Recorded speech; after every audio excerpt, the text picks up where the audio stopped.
this lesson, I'm going to talk a little bit about another improvisation strategy. This time, the idea of playing a longer phrase and answering it with a shortened version of that phrase. If you want to download the example that I just played, you can go to the link below or the link on screen to sign up for my mailing list and download a PDF of the example. And so let's talk about what's going on here. So I'm in E, and I'm doing an alternating thumb. It's playing 6th string, 4th string, 5th string, 4th string, and then occasionally doing a hammer-on on the 4th beat. So 1, 2, 3, 4, and. So the thumb doesn't change, but what's happening in the left hand on beat 4, you play the open 4th string, hammer-on for the end of 4. And then on top, it's basically pentatonic licks. I'm throwing in the major 6th, but basically otherwise just playing minor pentatonic. I got the flat 3rd, the roots. This would be the flat 7, 5th, 4th, flat 3rd, roots. So over the thumb.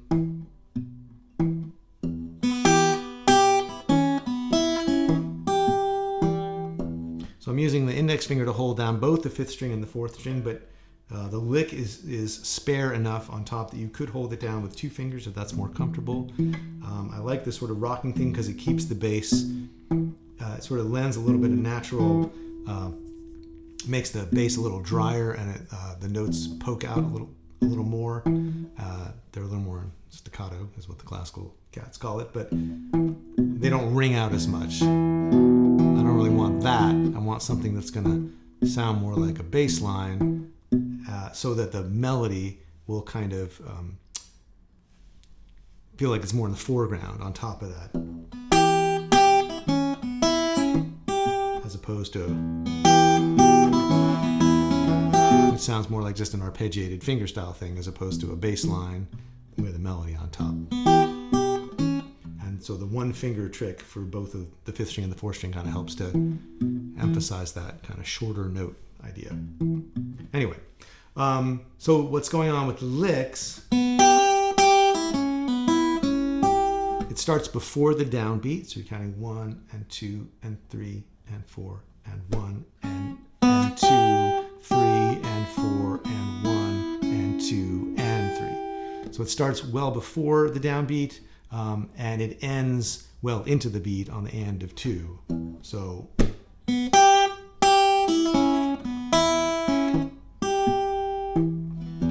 that's a pretty long phrase, and then the answer to that is going to be shorter. Going to end on the end of 4. I think that's how I played it. Maybe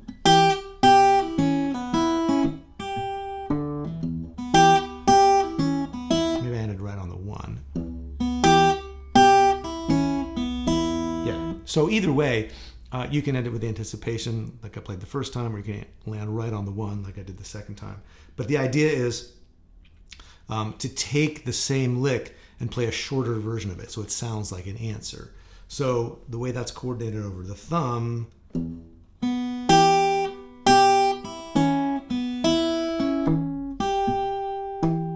right? So 1 and 2, 3 and 4 and 1 and 2 and 3, 4. That's the longer version, and then the shorter version, 1 and 2, 3 and 4 and 1.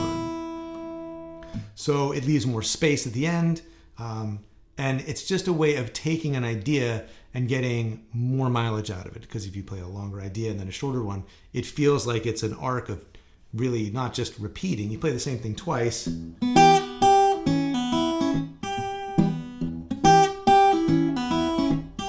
it just sounds like you're repeating yourself. You play it differently the second time. Now it feels like instead of playing the same thing twice, you've played a longer, bigger idea.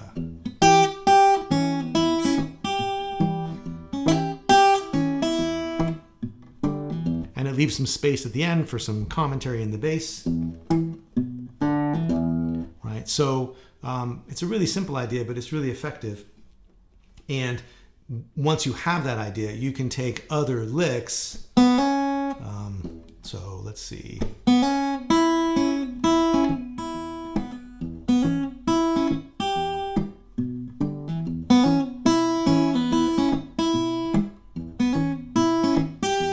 right? So here's a really simple variation. It sounds kind of dorky on its own, but put over the bass. Sounds all right. So there's basically the same phrasing. And it ends on the and of 2. And now you could repeat it and just end before it goes any further. So 1, 2, 3, 4, 1. 1. And now the answer. And then you could change that last note, which would be kind of cool and would add a little more interest. So and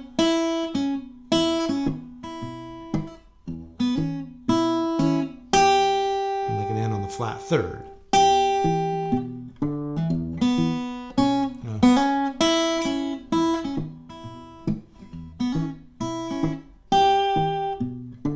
And you could do that anticipation and end on the and of 4.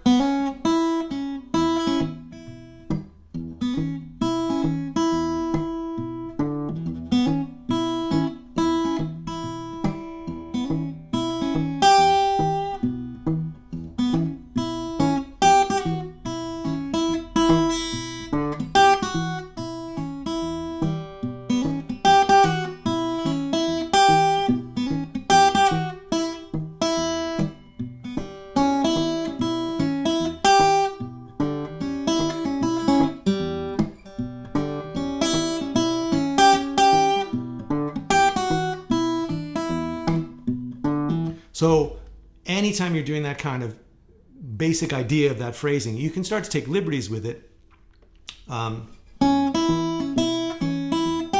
That's playing right from the downbeat instead of playing a pickup phrase. So just starting right on 1. So 1, 1, 1, 2, 3, 4, 1, and. Right, so that's the whole phrase. That's the longer phrase starting on the downbeat. Now let's make it shorter. So that's landing on the and of 2, I think. 1, 1, and 2. 1, and.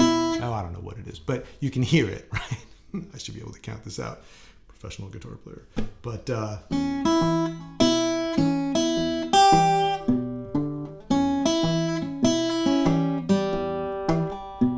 it's shorter and it changes direction. That's the main thing. So 1 and 2 and 3 and 4 and 1 and 2 and 3 and. Now the shorter one. 1 and 2 and 3 and 4 and. Ha! There it is. Okay. So in the first case, starting on the downbeat, it goes well into the next measure. In the second example, starts on the downbeat, ends on the and of 4, just before the first measure is over. So a bunch of different ways you can do it. Short, specific explanation, longer phrase, shorter phrase, creates a call and response. That's the point. So again, after that display of bad counting, you still want to download the notation in the tab. Go to the link below, go to the link on screen, sign up for the mailing list, download the tab, and I'll see you next time.